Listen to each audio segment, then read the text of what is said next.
चलिए जानते हैं आज के देश और दुनिया के महत्वपूर्ण 20 बड़ी खबरें सिर्फ 5 मिनट में। पर अभी तक आपने इस वीडियो को लाइक नहीं किए हैं तो लाइक कर लीजिए, चैनल पे नए हैं तो चैनल को सब्सक्राइब कर लीजिए। तो चलिए वीडियो को स्टार्ट करते हैं। और आप किस राज्य शहर से न्यूज को देख रहे हैं कमेंट में जरूर लिखिए।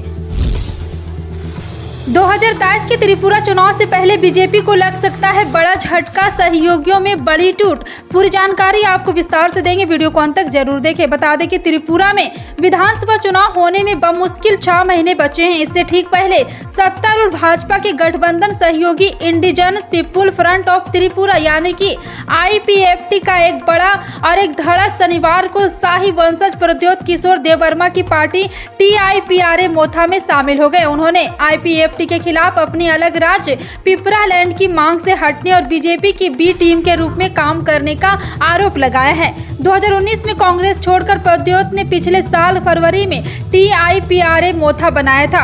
TIPRA मोथा के गठन के 2 महीने बाद ही पार्टी पिछले साल जिला परिषद में सत्ता में आई। IPFT के कुछ नेता सहित राज्य के विभिन्न हिस्सों के 11,000 से अधिक मतदाता यह कहते हुए पार्टी में शामिल हुए कि TIPRA मोथा अकेले अलग राज्य के लिए ईमानदारी से संघर्ष कर रहा है।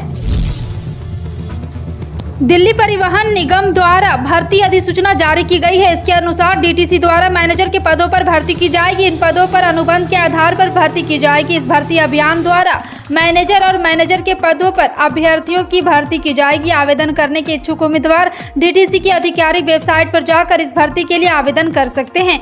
इन पदों के लिए उम्मीदवार 12 जुलाई 2022 तक आवेदन कर सकते हैं।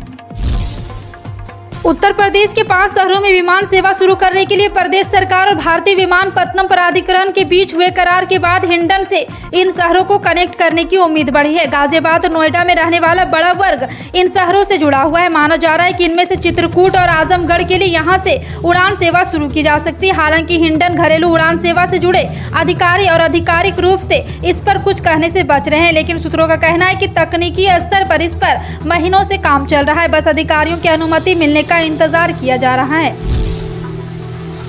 पश्चिम बंगाल के राज्यपाल जगदीप धनखड़ ने शनिवार को मुख्यमंत्री ममता बनर्जी को राज्य के विश्वविद्यालय के कुलपति बनाने वाले विधेयक को वापस कर दिया।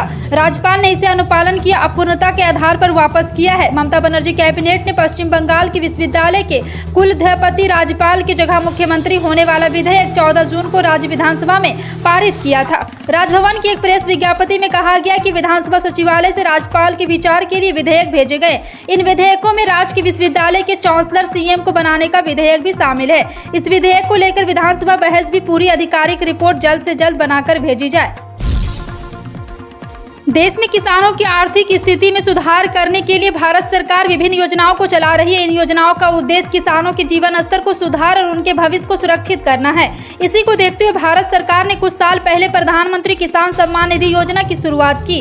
योजना के अंतर्गत सरकार हर साल किसानों के खाते में 3 किस्त के रूप में 2-2 हजार रुपए की आर्थिक सहायता दे रही है। अब तक सरकार को प्रधानमंत्री किसान सम्मान निधि योजना के तहत करोड़ों किसानों को खाते में 11 किस्त ट्रांसफर कर चुकी है। सरकार जल्द आने वाले कुछ महीनों में किसानों के खाते में 12वीं किस्त के पैसे भी ट्रांसफर कर सकती है। ऐसे में किसानों को कुछ जरूरी काम जल्द से जल्द करवा लेना चाहिए, वरना उनको गलती से किस्त के पैसे नहीं मिलेंगे।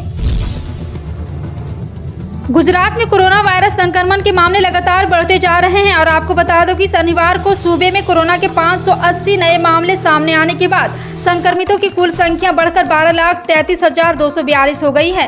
राज्य के स्वास्थ्य विभाग के एक अधिकारी ने ये जानकारी दी। वहीं राज्य में मौतों का आंकड़ा 10,947 मौतों के साथ फिलहाल स्थिर बना हुआ है। स्वास्थ्य विभाग के अधिकारी ने कहा है कि आज 391 लोगों के संक्रमण में उबरने के बाद स्वस्थ हो चुके लोगों की कुल संख्या 12,18,817 पर पहुंच गई है। वहीं उपचाराधीन रोगियों की संख्या 3,478 रह गई है।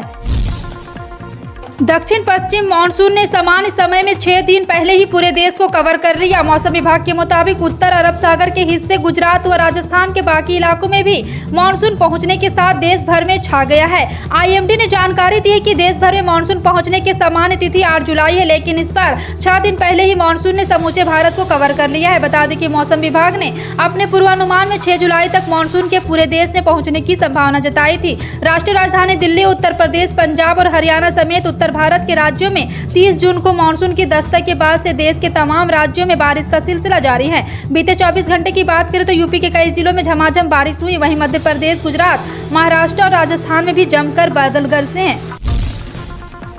देश के करोड़ों लोगों की दिलचस्पी इस बात में होती है कि पेट्रोल डीजल का रेट क्या चल रहा है और दोनों की कीमतों में कोई बढ़ोतरी हुई या नहीं। पेट्रोल डीजल लोगों की जिंदगी से जुड़ा हुआ अहम मसला है और दोनों की कीमतों में दिलचस्पी का कारण भी यही है। ऐसे लोगों के लिए बड़ी खबर है कि रविवार को भी पेट्रोल डीजल की कीमतों में कोई बढ़ोतरी नहीं की गई है। जानकारों का कहना है कि 40 दिन से अधिक समय से पेट्रोल डीजल का रेट पूर्व की भांति ही बना हुआ है। लोगों का कहना है कि इस कारण उन्हें काफी राहत मिली है। फिलहाल आपका इन सभी खबरों पर क्या कहना है, कमेंट सेक्शन में टाइप करके जरूर बताएं। इसी तरह की पल पल की अपडेट जानने के लिए जुड़े रहें आप अपने NTS न्यूज चैनल से। मिलते हैं अगली बड़ी खबर में, तब तक के लिए जय।